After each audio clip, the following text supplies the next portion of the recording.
झारखंड में जब कभी कोई परीक्षा आयोजित होती है, न जाने क्यों वह कोर्ट कचहरी और सुनवाई के उलझनों में पिसती रह जाती है।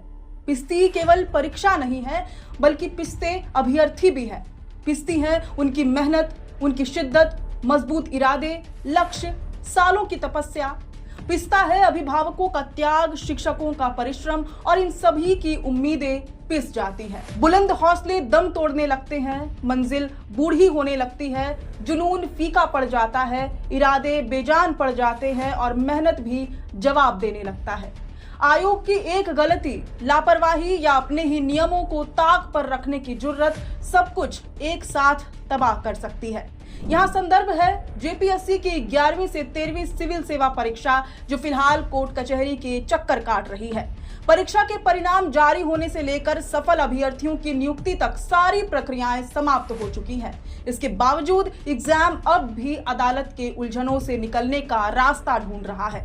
वजह है झारखंड लोक सेवा आयोग यानी कि जेपीएससी की उदासीनता। दरअसल जेपीएससी की 11वीं से 13वीं सिविल सेवा की मुख्य परीक्षा के परिणाम रद्द करने को लेकर झारखंड हाईकोर्ट में अपील याचिका दायर की गई है, जिस पर बीते कल बुधवार 21 जनवरी को सुनवाई हुई।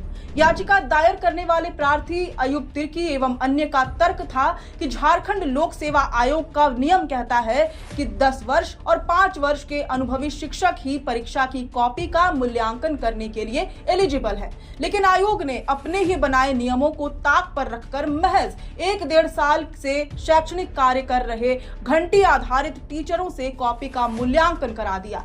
ये गलत है और नियमों के विरुद्ध भी है। उन्होंने कोर्ट से मुख्य परीक्षा के रिजल्ट को रद्द कर फिर से कॉपी का मूल्यांकन कराकर रिजल्ट जारी करने का आग्रह किया है।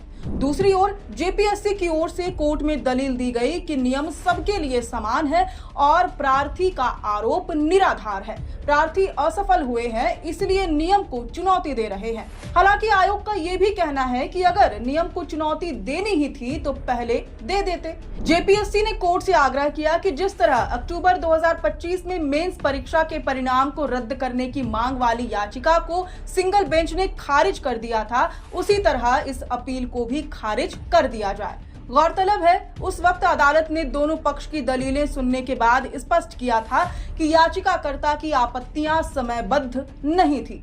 अब बीते कल सुनवाई के बाद चीफ जस्टिस एमएच सोनक और राजेश शंकर की अदालत ने प्रार्थी को मुख्य परीक्षा के सभी सफल 342 अभ्यर्थियों को प्रतिवादी बनाने का निर्देश दिया है। इसके लिए 2 सप्ताह का वक्त दिया गया है। लेकिन यहाँ सोचने वाली बात यह है कि कितनी आसानी से आयोग के कामकाज को कोर्ट में चुनौती दे दी जाती है। अगर गलती की कोई गुंजाइश ही ना हो, लापरवाही न बरती जाए और रवैया उदासीन ना हो, तो इन सब झंझटों से बचा जा सकता है। कोर्ट में आयोग को चुनौती देने के लिए भी प्रार्थी को 10 बार सोचना पड़ जाएगा। खैर, अब इस पूरी रिपोर्ट पर आप क्या विचार रखते हैं, ये हमें कमेंट बॉक्स में जरूर साझा करें। धन्यवाद।